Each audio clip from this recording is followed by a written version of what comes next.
Society. First, you have some time to look at questions 1 to 4.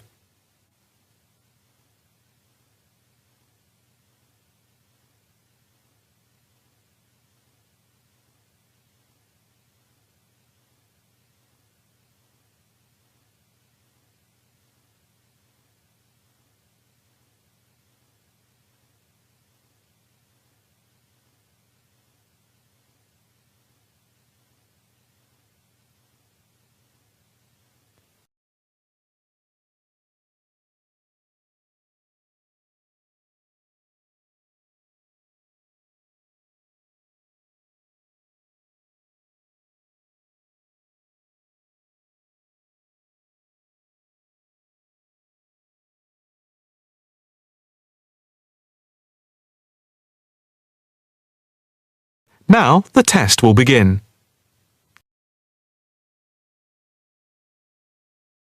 You should answer the questions as you listen, because you will not hear the recording a second time.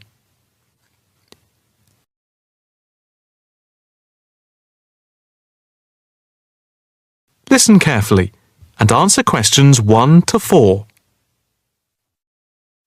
Hi. I'd like some information about joining the International Arts Society. That's no problem.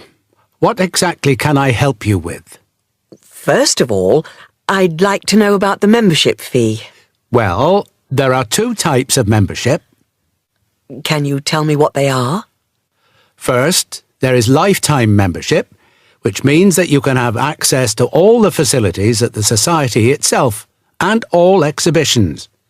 Plus, you can have discounts to various events at affiliated arts organisations here and abroad. And on top of that, you can use the Lifetime Members Room. How much is that type of membership? Well, the Lifetime membership fee is £1,537. OK. It's rather a lot to pay in one go. What about the other membership?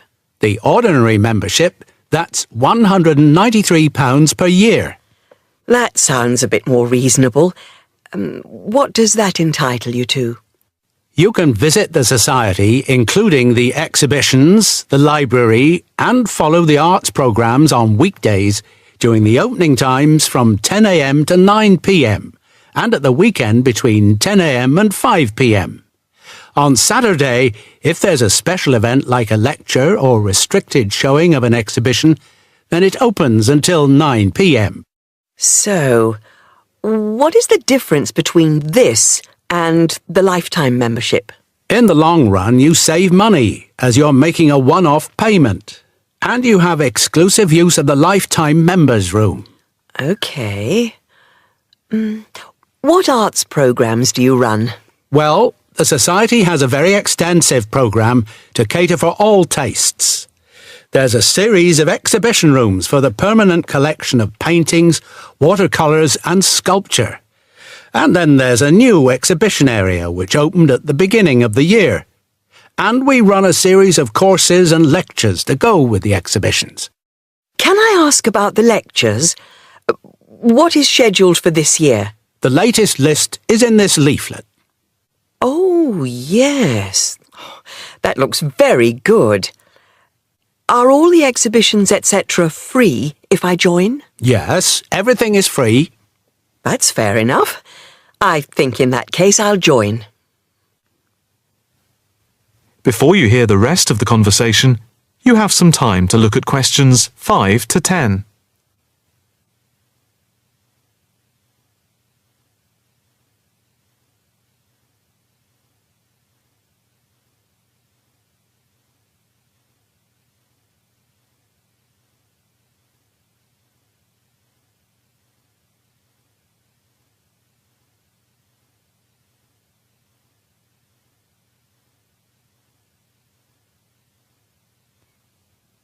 Now listen and answer questions 5 to 10. I just need to take your name, address and telephone number. First, your name. Margaret Rochester. I take it that's Rochester? Yes, that's it. And the address? It's 55 Stone Avenue. OK. Avenue. And the postcode? Let's see. It's MA7 4PQ. And a daytime telephone number? Can I give you my work number? Yeah, that's fine. It's 0207 895 2220 and the extension is 6633. Can I pay by credit card? Yes, of course.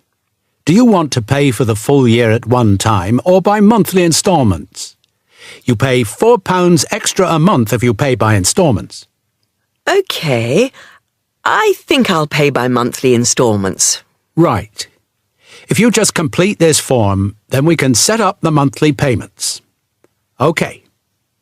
If you just put your PIN number in the machine, I can deduct the first month's payment. Right. That's gone through. Here's your card. I now just need to take your photograph over here, and then I can put it on your membership card. OK. That's it. I'll just print out your membership card. Right, here you are. Thank you. By the way, can I bring any friends to the Society exhibitions and lectures? With the ordinary membership, we can issue a day pass once a fortnight, which allows you to bring a friend in. But you have to accompany them. Thank you. Can I go in now? Yes. You just swipe your card here. That is the end of section 1. You now have half a minute to check your answers.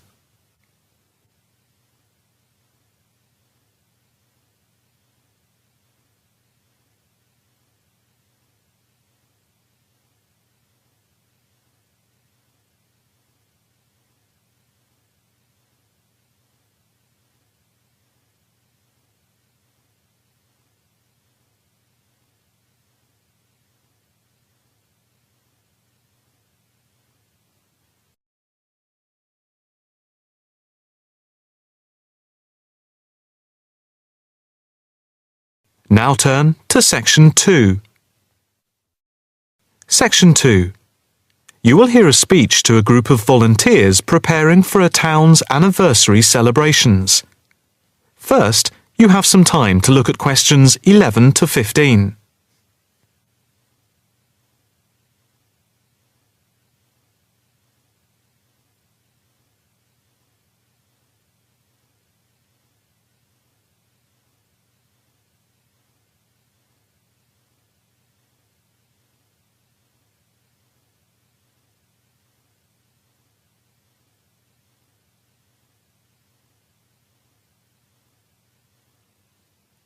Now listen carefully and answer questions 11 to 15. And now for the preparation plans for the town's 250th anniversary celebrations. We are going to follow the same system we had last year, but with a few changes to increase the party spirit. First of all, this time we are going to make the concert on the beach open to everyone without charge. This is because we have been given money by the council for the celebration, and also because last year we had so many problems with keeping people out who had not paid. And on top of this, people will not have to pay for refreshments either, as these are being donated. Right now, we are going to divide into 4 teams. The first one, the beach team, will be responsible for cleaning up the beach on the Saturday morning, picking up litter, bottles, plastic bags, wood, and anything else that's lying around. Everyone is meeting at the beach shop at 8 a.m. It's an early start, but we want to give everywhere a good thorough clean. We have had permission from the council to close the beach to get it ready for the anniversary celebration on Sunday. The second team will be responsible for setting out seating in the square for the speeches and prize giving. Again, an early start is preferable, but the vans with the seats can't be there until 9 a.m. So, shall we say that everyone should meet at the village hall at 9:30? Starting then will allow extra time if the vans are late. Before you hear the rest of the talk, you have some time to look at questions 16 to 20.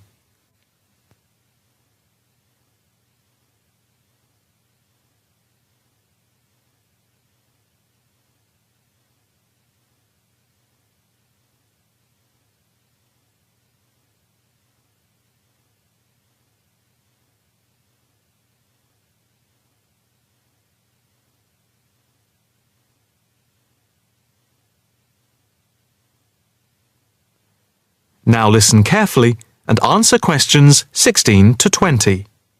Now, the third team will be the judges. For each of the various competitions, we will have 3 judges.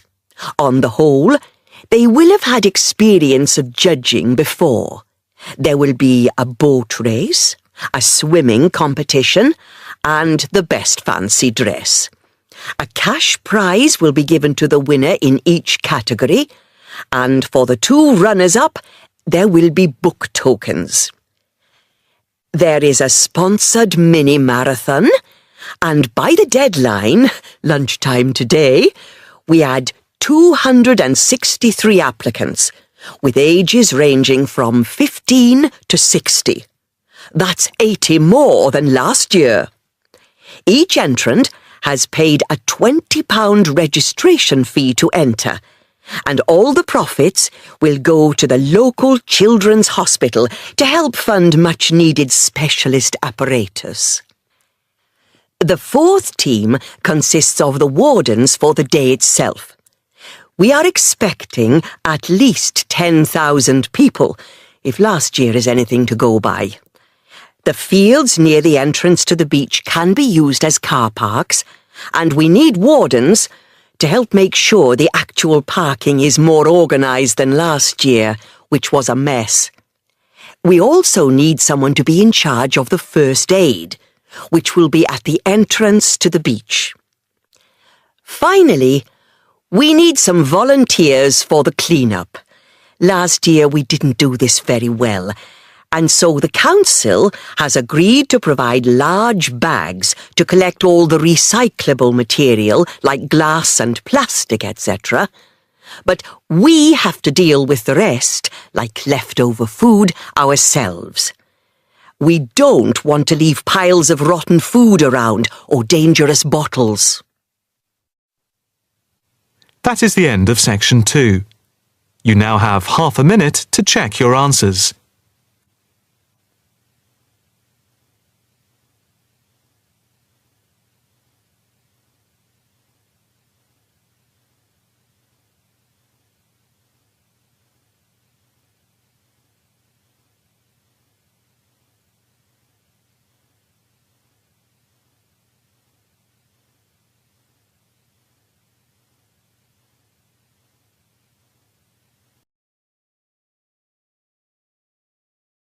Now, turn to Section 3.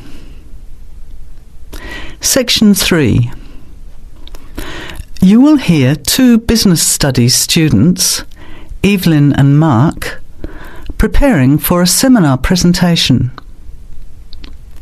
Before you hear the conversation, you have some time to look at questions 21 to 25.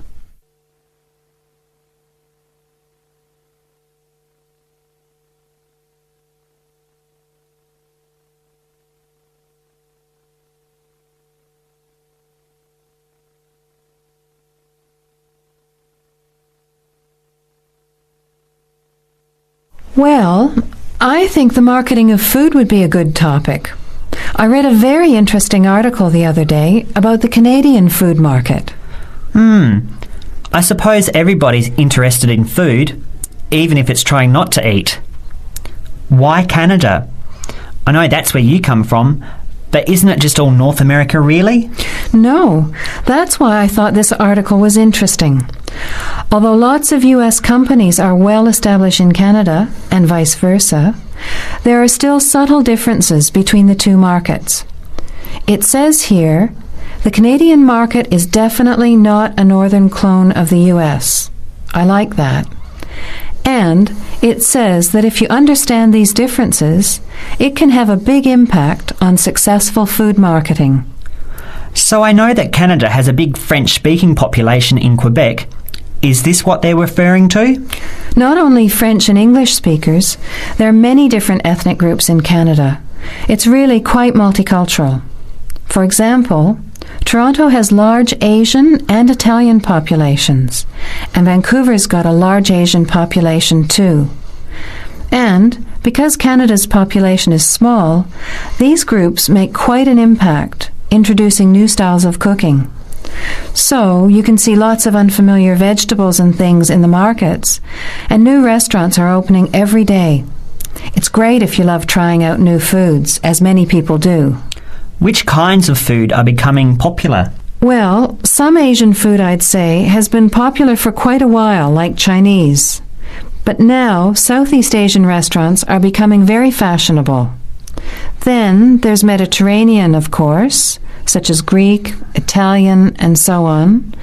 But Caribbean and Mexican food is really taking off among young people these days. So are the supermarkets starting to stock the ingredients that are needed to prepare these foods at home? You know, all those unusual condiments and sauces. Yes, that's right. It's quite interesting going to the supermarket, isn't it? And noticing how they're introducing sections for foods of different nationalities.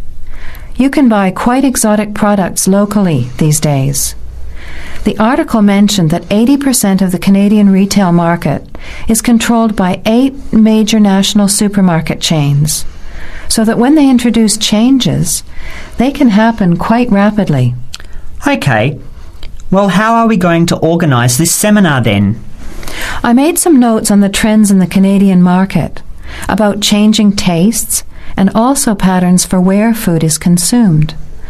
I thought maybe we could summarize it into a chart or table, and maybe use the overhead projector to present it. Good idea. Maybe I could have a look for similar trends and tastes in Australia and the UK for comparison. Let's have a look at what you found. Before the conversation continues, you have some time to look at questions 26 to 30.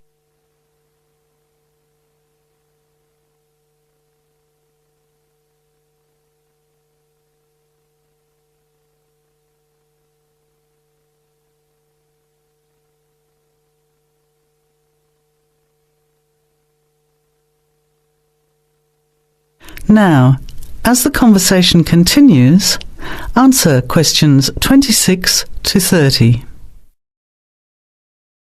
The most significant trend, it seemed to me, was that Canadians are definitely interested in healthy food. For example, did you know that salads are the 3rd most commonly eaten food in Canadian restaurants? Really? What about organic food then? Is that becoming more popular? Yes, it's definitely moving into the mainstream compared to a few years ago. And a recent survey showed that 4 out of 5 shoppers said that they check the fat and nutritional information on the packet when they're deciding what to buy. What other trends did you find out? There's one change I noticed straight away when I was home last year in the meat department.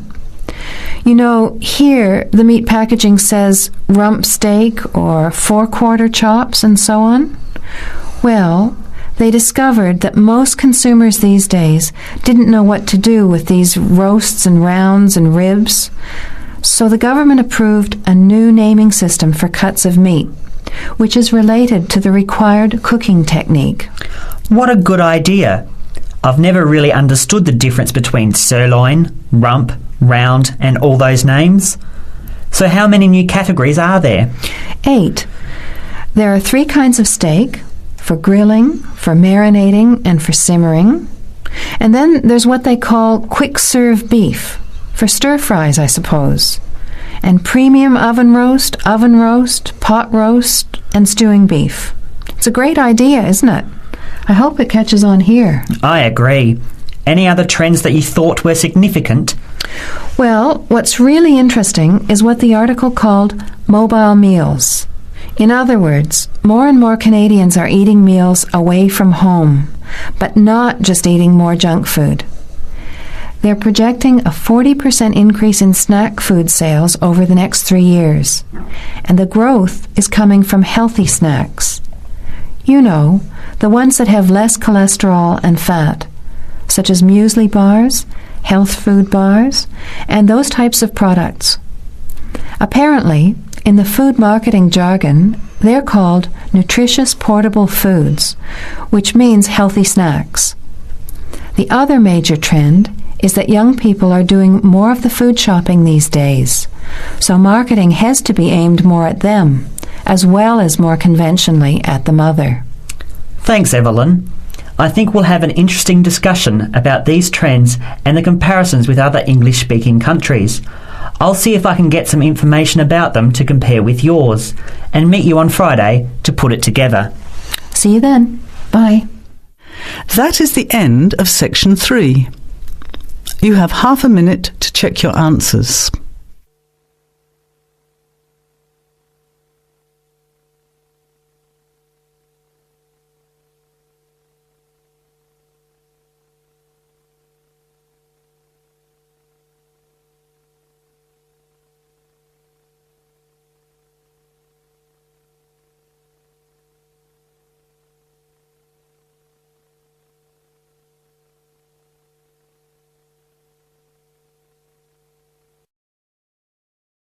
Now, turn to section 4.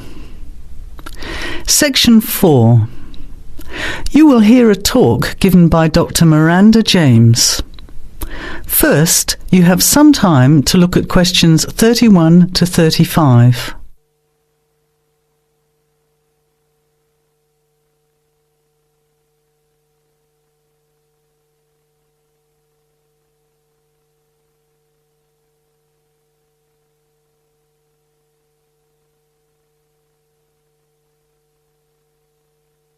Now, listen carefully to the talk and answer questions 31 to 35. Good afternoon, everybody, and welcome to the first in a series of talks we have arranged for the Overseas Students Association this semester. Dr. James has very kindly agreed to speak to us today on the topic of public speaking, and judging from the large numbers of you here, it's clearly a subject of great interest and relevance. Dr. James. Hello. It's good to see so many of you here, and hopefully what I'm going to tell you will be useful to you both here at the university and in your future employment. Many people avoid speaking publicly, by which I mean in front of, say, 10 or more people. Not because they lack the ability, but mainly because they lack confidence, which is really only due to lack of practice. Today, as a consequence of the influence of television, audiences expect speakers to be relatively brief and to the point, in addition to being well informed and interesting or entertaining. Probably the most important part of public speaking is what you do beforehand, by which I mean preparation. This includes practical details, such as knowing precisely what your topic is and exactly how long you are expected to talk for. You should also plan the content thoroughly. A good strategy is to write out the content as you intend to say it, and then make brief notes, preferably on small cards, which you use to talk from. This way you sound more natural. You incorporate pauses while you look at your notes, and you can then look at your audience while you are speaking. Never read your speech without looking at the audience. Eye contact is a very important part of communicating with an audience. So deliberately move your head and look around at your audience. Pauses are important, as most people, when they are nervous, tend to rush through their speech. Now you have some time to look at questions 36 to 40.